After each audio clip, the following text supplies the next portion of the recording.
They are बैठे I hope- पूरे Congress I activate hope है. it has some effect. Right at the moment with us from the BJP, we have our old friend Mr. Vinod Chelar with us. Vinod Chelar ji, namaskar. नमस्कार Namaskar. Really wonderful to see you, sir. Arey, really wonderful. Fantastic. You're looking really good. You're looking very, very Thank young you. and handsome, Mr. Vinod Chelar. Really lovely. Vinod Chelar साहब, सावरकर गौरव यात्रा, आशीर्वाद यात्रा, धनुष्बाण यात्रा, लेकिन सबसे OBC यात्रा, लेकिन सबसे जो इंपॉर्टेंट है वो है सावरकर गौरव यात्रा. अब इस यात्रा का एक तो मकसद बताएं, सबको पता ही है, लेकिन फिर भी अगर आप अपने शब्दों में बता दें. नंबर 1. नंबर 2, आखिर में इस यात्रा का पूरा पर्पस क्या रहेगा वो भी जरा बता दीजिए विनोद शेलार साहब. जो देश शहीदों को भूलता है उस पर जल्दी ही विदेशियों का आक्रमण होता है जी. ऐसा किसी बहुत बड़े समाज सुधारक ने कहा था. जिसे स्वाधीनता चाहिए उसे स्वाधीनता का इतिहास मालूम होना चाहिए. और कुछ लोग अपने इतिहास को भूल चुके हैं. कुछ लोग जानबूझ के अपना एजेंडा आगे करने के लिए स्वतंत्र सैनिकों को भूलते हैं. जी. तो उनको याद दिलाना कि सावरकर जी एक ऐसा व्यक्तिमत्व है जो 14 के थे. वो पहले क्रांतिकारक थे जिन्होंने क्रांतिकारक की शपथ ली. जी. 19वें साल में वो बीए हो गए, लेकिन बीए होने के बाद भी उनकी डिग्री अंग्रेज सरकार ने निकाल दी. बैरिस्टर बनने के बाद में बैरिस्टर की डिग्री भी निकाल दी जो उन्होंने कभी मांगी नहीं. अंग्रेजों के कपड़े का होली करने का काम पहले अगर किसी ने इस देश में किया होगा तो सावरकर जी ने किया. बहुत सारे बातें मैं उनके बारे में बता सकता हूँ जो सावरकर जी ने इस देश में, यानी 1857 का जो जिसको हम क्या बोलते हैं, सिपाहियों का उद्रेक बोलते हैं जी. या सिपाहियों का हाँ, तो उसको they called it the Sepoy Revolution. They called it the Sepoy Rebellion. rebellion. Veer Savarkar सबसे पहले थे. उन्होंने कहा था this is the first war of independence. Absolutely right. ये स्वतंत्रता संग्राम का पहला जी. ये उन्होंने कहा था. No, I'm sorry. बहुत सारी बातें. Correction, sir. Correction. The British historians and the leftist historians called it the Sepoy Mutiny. They called it the Sepoy Mutiny. It is Veer Savarkar who said this is the first war of independence. Absolutely correct. जी. First time in the Indian history जिन्होंने ये कहा और इसको एक अलग दर्जा दिया. इसके बाद में लोगों ने इसके बारे में प्रेरणा ली. जी. आप देखिए आज कांग्रेस के सामने प्रॉब्लम क्या है. कांग्रेस का स्थापना किसने की? एक अंग्रेज ने की है. जी. आपको मालूम होगा ना ये. जी. कांग्रेस की स्थापना अंग्रेज ने 1885 में की. क्यों की थी? Yes. ने क्यों की थी? Yes. ये उनके फायदे के लिए थी कि 1857 जैसा कदम फिर से इस देश में न उठाया जाए. जी. इसके लिए अपने लोग कुछ होने चाहिए जो स्ट्रक्चर्ड वे में इकट्ठा है. इसीलिए उस वक्त कांग्रेस की स्थापना हुई थी अंग्रेजों के फायदे के लिए. और उस वक्त से 1905 में पहले बार जो अंग्रेजी कपड़ों की होली बंद करने का काम सावरकर जी ने कहा था. जब भारत के स्वतंत्रता के पटल पर महात्मा गांधी, अंबेडकर या कोई भी नहीं थे तब सावरकर थे. 50 साल जब 1857 को हुए तो 1907 में लंदन में इसकी 50वीं बरसी मनाने का काम सावरकर जी ने तब किया था. मैं कितने मुकाम उनके नामों में बताऊं. मैं खुद अंडमान निकोबार में गया हूं. अंडमान निकोबार का वो जेल अगर आपने देखा होगा तो जेल देख के आदमी डर जाएगा. करेक्ट. यानी जो कमरे में उनको रखा गया था वो कमरा जहां पर हाथ पैर तो जंजीरों में थे ही. जी. सोते वक्त भी जंजीरें रहती थी. एक छोटे कमरे में रहना, छोटे से होल से लाइट अंदर आता था. टॉयलेट के लिए भी जाना है तो कमरे में वही सुविधा रात में वही होती थी. वही रहना. इतना ही नहीं, रोज 30 किलो तेल कोलू जैसा गोल गोल फिर घूम के निकालना. आप जस्ट इमेजिन करिए, आपको 5 मिनट अगर लोग कहीं कहेंगे कि आप राउंड मारिए तो 5 मिनट के बाद में आंखें घूमना चालू होती है. और यहाँ पूरा जोर लगाकर 30 किलो तेल कोलू के बैल जैसा घूम के निकालना. खाने के लिए भी रुकना नहीं. खाने के टाइम भी कोलू में घूमते घूमते खाना खाना. रोज स्नान करने की भी सुविधा नहीं, हफ्ते में एक बार स्नान करना, वो भी समंदर के पानी से करना, उसको पोंछने की भी व्यवस्था नहीं है। इतनी सारी अव्यवस्थाओं में रहना और उसके बावजूद भी देश प्रेम का ज्वर अपने शरीर में रखना, और ये सिर्फ अपने पास ही नहीं रखना, तो अपने साथ वाले कैदियों में भी वो डालना, इसके लिए कितनी मन की और शरीर की प्रगल्भता होनी चाहिए, आप जी जस्ट इमेजिन करिए। जी। ये सब बातें उन्होंने की और और शेलार उनको साहब सिर्फ याद। यही नहीं है, शेलार साहब सिर्फ यही नहीं है जो आपने बात बताई सेलुलर जेल के बारे में। जैसे मैं बार बार बोलता हूँ, आप सावरकर साहब की खुद की डिस्क्रिप्शन पढ़िए, विवरण पढ़िए, जो उन्होंने अपने सेल का जो विवरण दिया है, उसमें रात को सांप, बिच्छू, गंदा पानी, ये सब चीजें। And what was the bed, by the way? The bed was not made out of would, it was made out of rusted iron. जो लोहा जिस पे जंग लगा हुआ था, अलग अलग जगह पर उसके कील निकले हुए थे, और लोहे की जो नोक होती है वो अलग अलग जगह पर थी। Now that's out of a nightmare. That is not even a prison cell. It is like hell. It is like being in hell. Shalar sahab,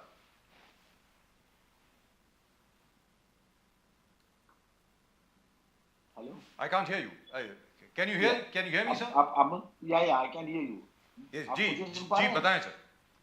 तो इतनी सारी समस्या होने के बावजूद भी ये बंदा देश के बारे में सोचता है। जी अपने साथ में जो कैदी है स्वतंत्रता संग्राम में भाग लेने वाले, उनको भी सुसाइड से उनको परावृत्त करता है, जी देशभक्ति का ज्वर उन्होंने डालता है। एक बार तो सावरकर जी ने देश उस जिस जेल में थे अंडमान में, उधर भी उठा सत्याग्रह किया था, सभी कैदियों के साथ में लाया था, और वो जो जेल प्रशासन है उनके विरुद्ध में आंदोलन किया था। मैं वहां पर एक जेलर था बैरी नाम का, बहुत खुखार था, 6.5 फीट लंबा रहेगा, हट्टा कट्टा, बड़ी बड़ी मूछे, और वो सबको डरा देता था। सभी बड़े बड़े कैदी डरते थे, जो 2 मर्डर 3 मर्डर किए वो भी कैदी डरते थे। सावरकर जी जब जेल में आ रहे थे, तो उसका ये बैरी का एक मन में था, जैसे ही कैदी अंदर आए वो मुझसे डरना चाहिए, मेरा खौफ उसके ऊपर होना चाहिए। सावरकर जी जब अंदर आ रहे थे तब वो कहता है, यस मिस्टर सावरकर, आप यहाँ पर आए हो खड़े खड़े, लेकिन यहां से जाओगे लेटे लेटे। सावरकर जी का जवाब था, यस मिस्टर बैरी, शायद आपकी बात सच हो सकती है, मैं आया हूं खड़ा खड़ा, यहां से जाऊंगा लेटा लेटा, लेकिन फर्क एक ही होगा, जब मैं अंदर आया तो इस देश में आपका राज है, लेकिन मैं जब यहां से जाऊंगा तो इस देश में हमारे देश का राज होगा। इस तरह की भावना और देशभक्ति का प्यार रखने वाले सावरकर थे। उनको जानबूझकर भुलाने का काम इस कांग्रेस की सरकार ने जानबूझ के किया है, जी और बार बार उनका अपमान करना। राहुल गांधी अभी जो भारत जोड़ो यात्रा थी, उसमें जी सावरकर जी का विषय था ही नहीं, जानबूझ के यहाँ लाना, उसके पीछे का एक ही मकसद था, भारत जोड़ो यात्रा का पूरे देश में पहले कुछ दिनों में महीनों में कोई कॉग्निजेंस ही नहीं था। राहुल गांधी ये जानते हैं, वैसे तो उनका कोई कॉग्निजेंस लेता नहीं है, और इसके बाद में भारत जोड़ो यात्रा उन्होंने मेहनत बहुत की, लेकिन कोई कॉग्निजेंस नहीं है। तो कुछ मैं ऐसा बोलूं जिसके कारण मेरे ऊपर ध्यान आ जाए, और इसीलिए उन्होंने सावरकर जी का नाम लिया, और सावरकर जी के ऊपर उनके गलत तरीके की बातें की कि मीडिया उनके पास दिखे। तो ये चीप मेंटालिटी जो वो बार बार दिखाते जा जी रहे हैं, उसका का निषेध करने की आवश्यकता है एक बार। और साथ ही सावरकर जी जो युग पुरुष थे, समाज सुधारक थे, अस्पृश्यों के लिए जो उन्होंने काम किया, अलग अलग विषय किए, उसके बारे में लोगों को उनको जानकारी देना, ये हमारा कर्तव्य समझते हैं। अगर कुछ लोग इस बात को भूलते हैं, हम तो नहीं भूलेंगे, हम उस बात को जनता को जो भूले हैं जी उनको याद देंगे, क्योंकि आम हिंदू, आम भारतीय सावरकर जी को चाहे तो भी भूल नहीं पाएगा, और कभी भी भूलने की मनीषा नहीं रखेगा। तो जो भूले हैं इस राहुल गांधी जैसे लोग, उनको बताना के लिए ये गौरव यात्रा हम करने वाले हैं। ये तो नंबर 1 हुआ। Pradeep ji sorry, Yes, one second. Shelar sahab, जो राहुल गांधी का रवैया अभी तक रहा है, राहुल गांधी जी का, और जिस प्रकार वो अलग अलग जगह जा करके मोदी जी के बारे में बोल रहे हैं, भारत सरकार के बारे में, भारत की जनतंत्र व्यवस्था के बारे में कई जगह से ये आरोप भी आ रहा है, कहीं ऐसा तो नहीं है कि राहुल गांधी जी को कोई विदेशी शक्तियां शायद गाइड कर रही हों? ऐसा भी शक आता है क्या? हो सकता है, क्योंकि जिस तरह चाइना के साथ उन्होंने मीटिंग की थी, यहाँ देश चाइना के साथ जूझ रहा है, डोकलाम इशू चालू था जी और तब वो चाइनीज एम्बेसडर के साथ बैठे हुए थे। तो ये तो मैं नहीं बोल रहा हूँ, ये तो मीडिया ने दिखाया है, उन्होंने खुद ने भी एग्री किया है। जी तो ये हो सकता है, लेकिन जिस तरह देश की समीक्षा वो बाहर जाके कर रहे हैं, आम देशभक्त है। मुझे याद है जब अमेरिका के ट्विन टावर पर हमला हुआ था, आपको याद होगा, जी तब हमला होने के बाद में उस देश के प्राइम मिनिस्टर हमला होने के बाद में कुछ घंटे ऊपर उनके प्लेन से ऊपर ही घूम रहे थे, क्योंकि देश में नीचे असुरक्षित वातावरण था। जी तब कोई भी मीडिया ने या कोई भी पब्लिक ने वहां के कभी ये नहीं कहा कि देश पर हमला हो रहा है और देश का पीएम प्रेसिडेंट ये ऊपर हवाई जहाज में घूम रहा है। उन्होंने इस विषय की गंभीरता को ध्यान में लिया और अपनी देशभक्ति का परिचय दिया और उन्होंने आतंकवादियों की समीक्षा की। लेकिन हमारा दुख यह है, राहुल गांधी और उनकी पार्टी ऑलवेज ये करती है, बाटला हत्याकांड में क्या हुआ, बाटला हाउस हत्याकांड में क्या किया, आपको मालूम है। जी ये इधर जितेंद्र आव्हाड जी ने इधर जब क्या नाम का इशरत जहां के बारे में उसको प्राइज दिया जाके, तो ये तो आतंक, ये तो देश के विरोध में बात करना और बात करके अपनी स्पेस मीडिया में जो नहीं है वो क्रिएट करना। ये सब पुलवामा हत्याकांड के बारे में वो भी आपको मालूम होगा क्या है। हमारे जवान बहुत अच्छा काम करते हैं, एक दूसरे देश को सही तरह उसकी जगह दिखाते हैं। तो हमारे देश के सैनिकों के पीछे रहने की बजाय देश के सैनिकों को धैर्य को भी नीचा करना, ये सब बात तो राहुल गांधी करते हैं, उनकी पार्टी करती है। तो मुझे लगता है इनको थोड़ा मीडिया ने भी अकल सिखाने की आवश्यकता है। भारतीय जनता पार्टी और जनता तो देख रही है, आप जाके मीडिया में देखिए, सर गूगल में पप्पू डालिए, क्या आता है आप देख लीजिए, मुझे बोलने की जरूरत नहीं है, ये गूगल भी बोलेगा। शेलार साहब, कांग्रेस ने अभी पूरे देश में संकल्प सत्याग्रह चालू कर दिया है, बोले कि राहुल गांधी के खिलाफ अन्याय हो रहा है, this is not going to be tolerated. और संकल्प यात्रा पूरे देश में संकल्प सत्याग्रह चालू कर दिया है। उनका कहना है, देखो सूरत में जिस प्रकार से undue haste in getting the order, आप उसके बाद same thing was repeated in the parliament, अनड्यू हेस्ट in getting him disqualified, getting Rahul Gandhi disqualified, again undue haste, उनको घर से बेघर करने का जो नोटिस निकालना वगैरह, undue haste। तो क्या ये undue haste है जो कांग्रेस का एलिगेशंस है? उनका कहना है कि आप पूरे देश देख सकता है कि लोकतंत्र कैसे खतरे में है और कैसे ऑपोजिशन लीडर्स को टारगेटेड किया जा रहा है। मल्लिकार्जुन खड़गे ने कहा कि 97% of opposition leaders are being targeted by central agencies. तो शेलार साहब, क्या लोकतंत्र खतरे में है एक दो ये सब वाकया देखने के बाद? क्या लगता है आपको शेलार साहब? इसमें हेस्ट की क्या बात है, मुझे आप बताइए। कांग्रेस के पास इतने बड़े बड़े एडवोकेट्स हैं, उनके पार्टी के बड़े बड़े पदाधिकारी है। पवन खेड़ा जी के ऊपर जब बात आई तो कितने एडवोकेट्स खड़े होंगे। मुझे तो थोड़ा दूसरा ही शक आ रहा है। ये बात खुल के अभी सामने नहीं आ रही, लेकिन शायद आने वाले दिनों में आएगी। कांग्रेस के ही कुछ लोग सच में राहुल गांधी को ये पोजीशन पे रखना चाहते हैं क्या, ये शक आ रहा है। नहीं तो अभी 2-3 दिन हो गए, या जिस दिन ये एक्शन हो गई उसके दूसरे दिन भी ये लोग कोर्ट में गए क्यों नहीं? करेक्ट, ये बहुत अजीब लग रहा है। Absolutely इतनी correct. ज्ञानी पार्टी, इतने सालों की पार्टी, इनकी इतनी छोटी बात उनके ध्यान में नहीं आती। ऐसा नहीं है, जानबूझ के एक अलग वातावरण ऊपर दिखाकर अंदर में कुछ हिडन एजेंडा कांग्रेस पार्टी के लोग ही चलाना चाहते हैं। इस तरह का एक संशय मन में आता है। नहीं तो आज अभी तक कोर्ट में गए होते। और हेस क्या, जो कानून में था वो किया। 2 साल आपको मिले थे, आपके अच्छे अच्छे वकीलों ने दलील देनी चाहिए थी, आपकी साइड रखनी चाहिए थी, लेकिन आपकी साइड ही गलत है। आप हाईकोर्ट में जा सकते हैं, अगर उधर प्रॉब्लम है तो सुप्रीम कोर्ट में जाइए, कितने सारे रास्ते हैं, लेकिन आप खुद नहीं जा रहे। और इनका अहंकार सबसे बड़ा है।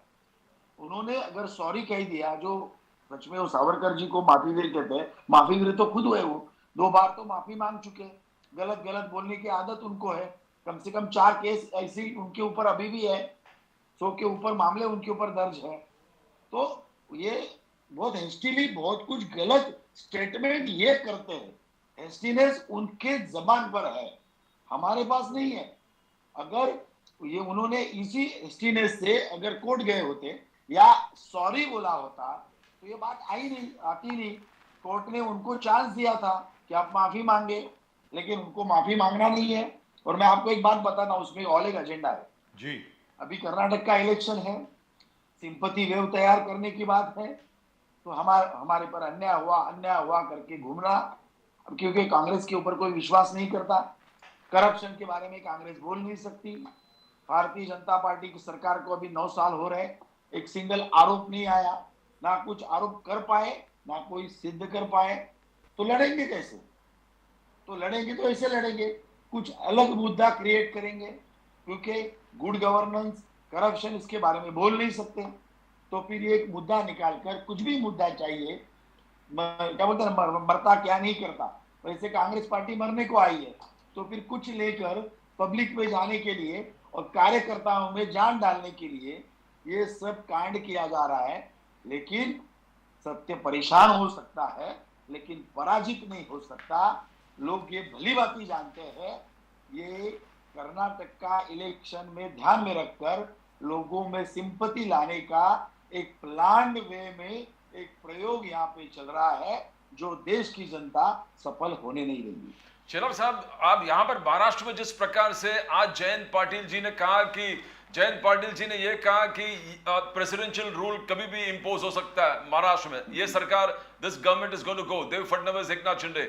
उससे पहले संजय राउत ने कहा कि बीजेपी कभी फेयर तरीके से जीत के नहीं आ सकता, उनको वोट तो पड़ते ही नहीं है, वो कैसे, इसका इन्वेस्टिगेशन होना चाहिए कि किस प्रकार से जीत के आते हैं। उससे पहले नाना पटोले जी ने कहा कि देखो अभी मुझे खबर मिले कि मंत्रालय में सब लोग पैकिंग चालू कर दिया है, इनके जाने का वक्त आ गया। तो शेलार साहब, क्या ये जाने का वक्त आ गया जो संजय राउत बार बार बोल रहे हैं, जयंत पाटिल बोल रहे हैं, अजित पवार बोल रहे हैं, नाना पटोले जी बोल रहे हैं, कैसे देखते हो आप शेलार साहब इसको? भारतीय जनता पार्टी जीती तो हम क्या कहेंगे? आ रहा है आवाज मेरा? बिल्कुल आ रही, बिल्कुल बिल्कुल। हाँ, भारतीय जनता पार्टी अगर जीत गई तो ये कहने का कि बैलेट बॉक्स का प्रॉब्लम है, मशीन का प्रॉब्लम है। ये अगर जीत गए, अभी चिंचवड़ में जीत गए, कस्बा में जीत गए, तो ये हमारी जीत है। अगर इनके ऊपर एक्शन लेते हैं, करप्शन के चार्जेस डालते हैं, तो एजेंसी की प्रॉब्लम है, एजेंसी सही काम नहीं करती। कोर्ट उनके ऊपर एक्शन लेती है तो कोर्ट सही नहीं है। इस देश की न्याय व्यवस्था बिगड़ी हुई है या हुकुमशाही है, ये सब बातें करना, यानी इन्होंने कुछ भी करना, लेकिन हमने सराहना चाहिए। जो इनके फेवर में होगा तब मशीन सही होती है।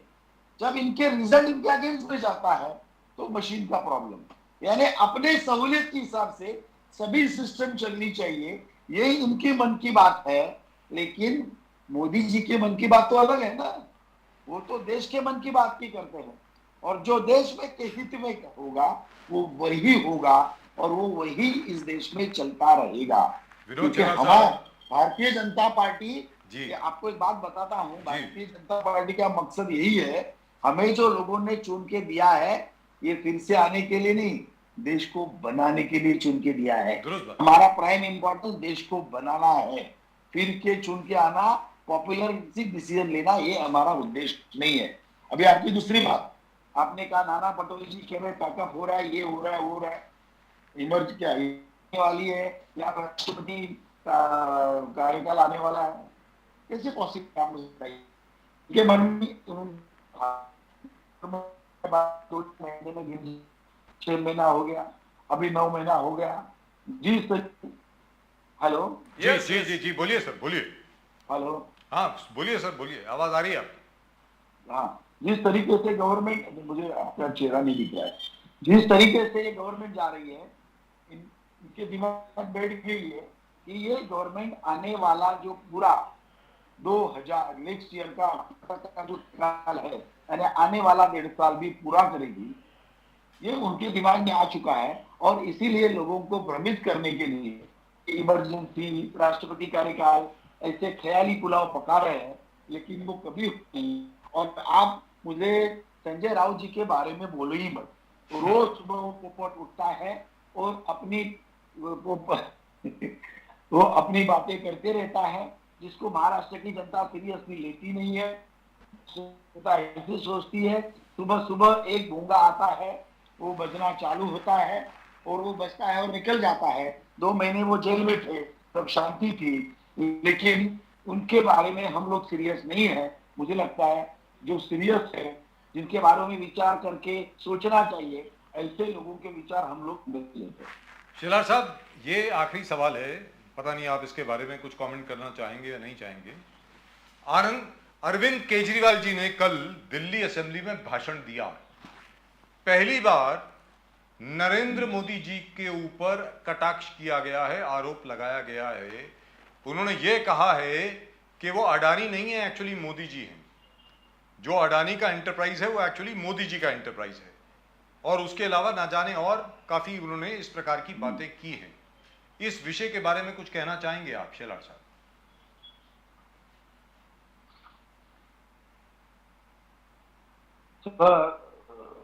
फिर से बताएंगे, मुझे आवाज नहीं आ रहा है बीच में। जी बोलिए सर, बोलिए।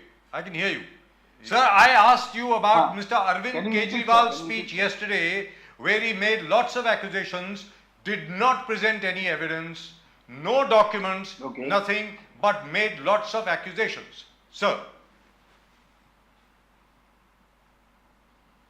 जिनके खुद के 2 मिनिस्टर्स जेल में हैं, जो बार बार अपनी प्रामाणिकता के बारे में पहले कहते थे और अभी अपने 2 मिनिस्टर अंदर गए हैं जी। दारू के बारे में उनकी गलत पॉलिसी थी, यानी जो लोगों के सामने अच्छे चारित्र की बात करते हैं जी, और वो दारू में पैसा कमाते हैं। 2 मिनिस्टर अंदर जाते हैं, जिनको गुरु मानकर उन्होंने राजनीति में आए या समाज सुधारना के कार्यक्रम में आए, जो अन्ना हजारे आज जी जी। I think we've lost him. Is Mr. Shelar still with us? Because I'm getting a freeze frame here. Practically every day we've been having a problem with somebody's Wi-Fi. I mean, this is absolutely crazy. Is Mr. Shelar still with us? He was making a very, very important point. Can we try him again, please? Can we try him again, please? Right, we are having a network issue practically every day. Earlier we weren't having any. Yeah, I think that's a conspiracy, Pradeep ji. That's a major conspiracy against us. Yes. Because Mr. Shelar was speaking so well. It was really, really and truly nice. Is Mr. Shelar still there?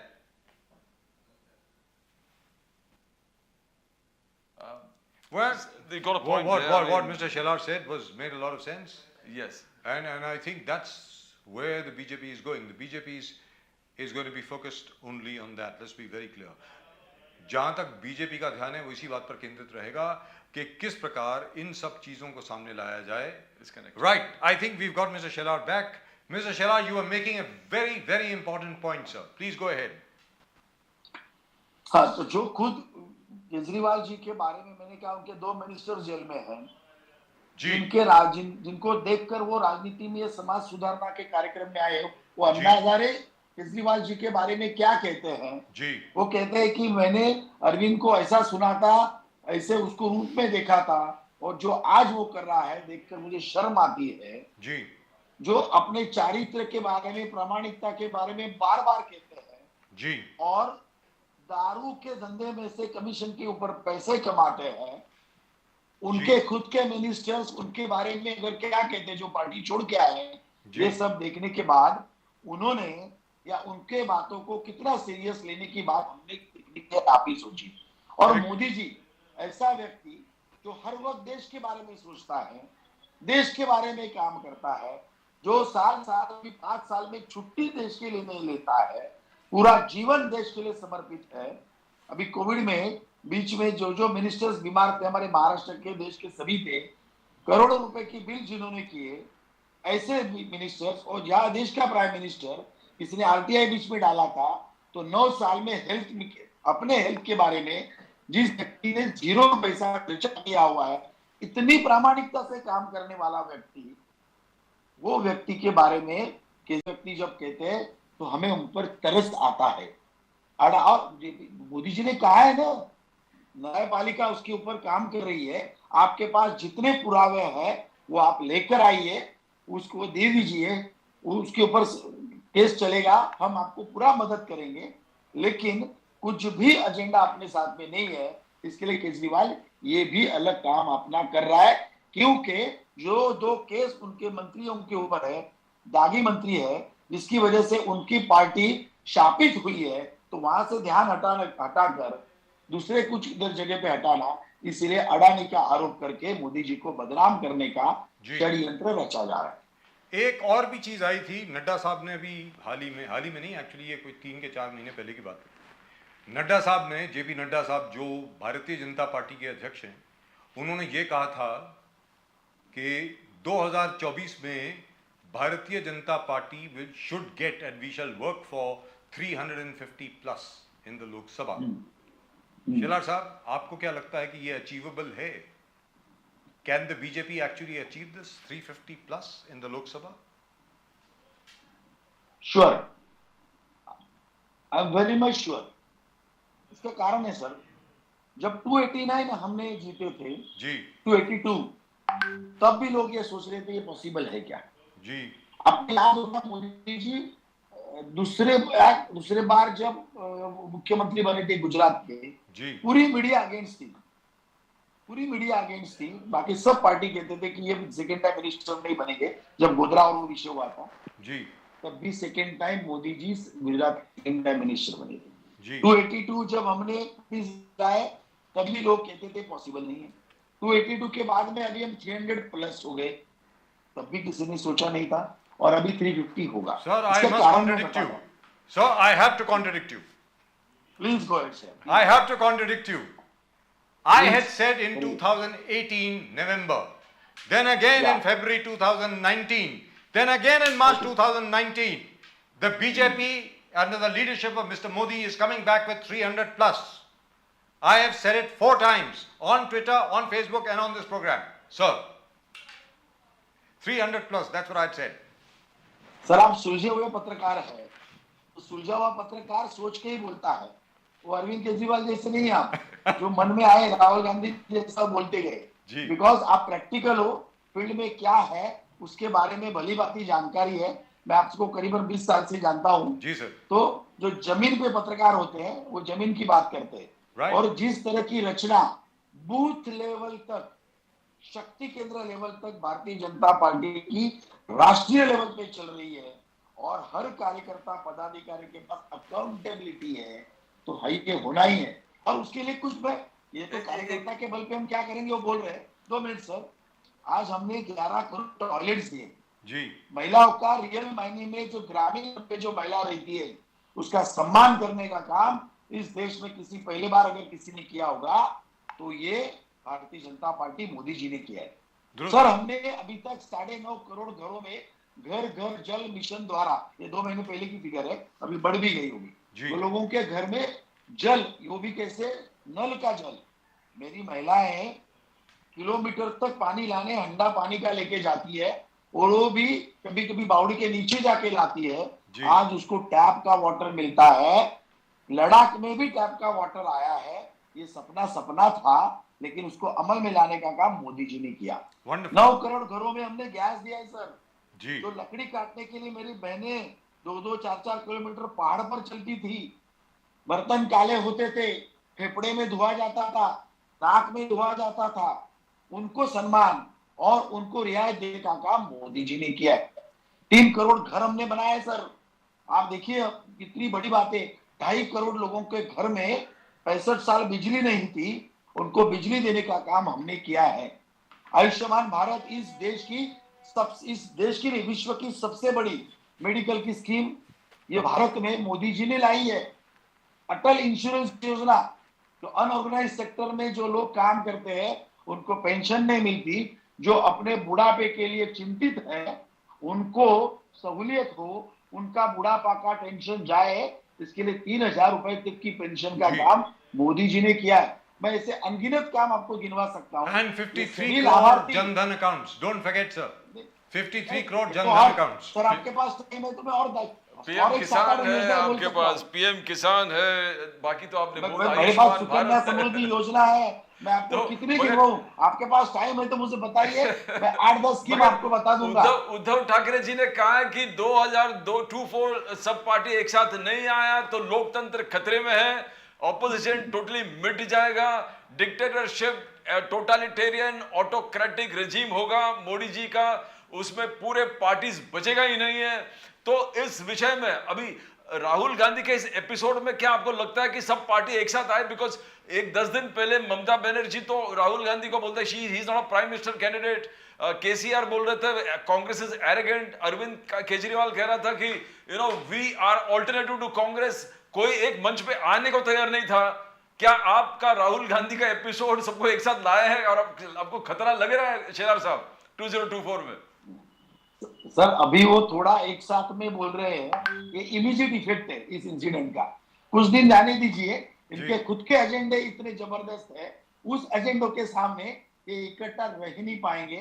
Last election में भी यही हुआ था, हाथों में हाथ लेके बड़े बड़े मंच पर सब हाथ दिखाए 22-24 पार्टियों ने, और एक्चुअल चुनाव जब हुआ तो आप सबने देखा सब अलग अलग लड़े। ये कुछ दिन की बात है, राहुल गांधी में वो मैच्योरिटी नहीं है जिसके लिए सभी लोग उनको प्राइम मिनिस्टर कैंडिडेट मतलब एक्सेप्ट करें, और ममता जी खुद को पीएम कैंडिडेट समझती है, उधर नीतीश जी अपने को समझ रहे हैं, अरविंद केजरीवाल जी तक तो पता ही नहीं है, फिर भी प्राइम मिनिस्टर कैंडिडेट समझते, ये एक साथ आ ही नहीं सकते। ये सिर्फ अभी मोदी जी करप्शन के अगेंस्ट में चल रहे हैं, सिस्टम के विरोध में का जो गलत चल रहा है उसके विरोध में चल रहे हैं, तो मजबूरन एक दूसरे के साथ कुछ वक्त के लिए आए हैं, लेकिन लंबा सफर तय करने के लिए। तो आपका कहना है कि उद्धव ठाकरे जी का सपना पूरा नहीं होगा 2024 का एमवीए? तो पर होने का सवाल ही नहीं सर, अभी जितने 15 बच्चे हैं ना एमएलए, वो भी रहे तो भी बहुत है, वो रहे तो भी बहुत है, और 15 चुन के आए तो भी बहुत है।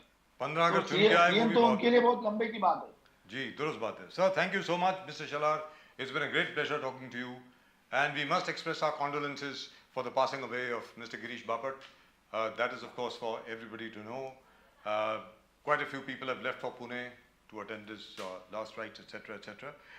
फिलहाल शेलार साहब हमको ज्वाइन करने के लिए बहुत बहुत धन्यवाद आपका, पहली बार आप शो में आए, नेशन नाउ में पहली बार आने के लिए बहुत बहुत धन्यवाद आपका।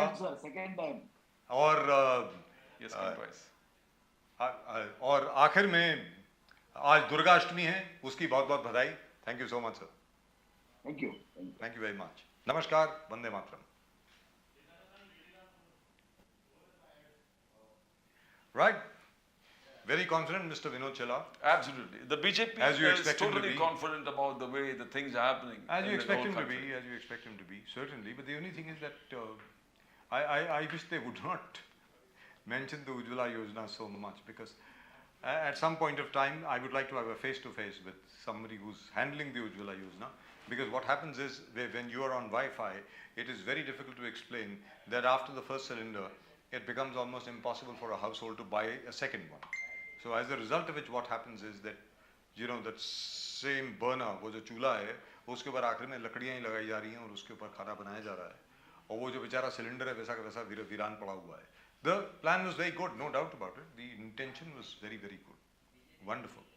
But I wish they had worked out कि ये लोग 300 या 400 या 500 रुपए हर महीने के या हर 1.5 महीने में कैसे कैसे खर्चेंगे। जब तक आप लोगों की जेब में पैसे नहीं डालेंगे, उज्ज्वला स्कीम जो है वो पूरी तरीके से सफल नहीं हो पाएगी। लेकिन जो जनधन योजना है, that is fantastic. You can't argue with that. Modi ji ने 50 योजना गिनाए सर, और जितने बीजेपी जिसे बोले कि हमको और वक्त दो, हम तो पूरे योजनाएं आपको गिना के देंगे, but the way things are, the vote share, the way he has worked, I find it very difficult, and specially after Savarkar issue in Maharashtra. लेकिन Pradeep ji, there is one more year होगा, एक साल बचा है प्रदीप जी। एक साल एक साल कम है एक साल बचा है. One never knows. A year, sir, is an eternity in politics. One day is a long time, a week is a very long time, and a year is like an eternity in politics. One Here, never knows. unless the Congress seems to work as on yesterday, I can't see where the 20% vote share is going to 40%. Right, Because and you at the need to moment have- with us, we have,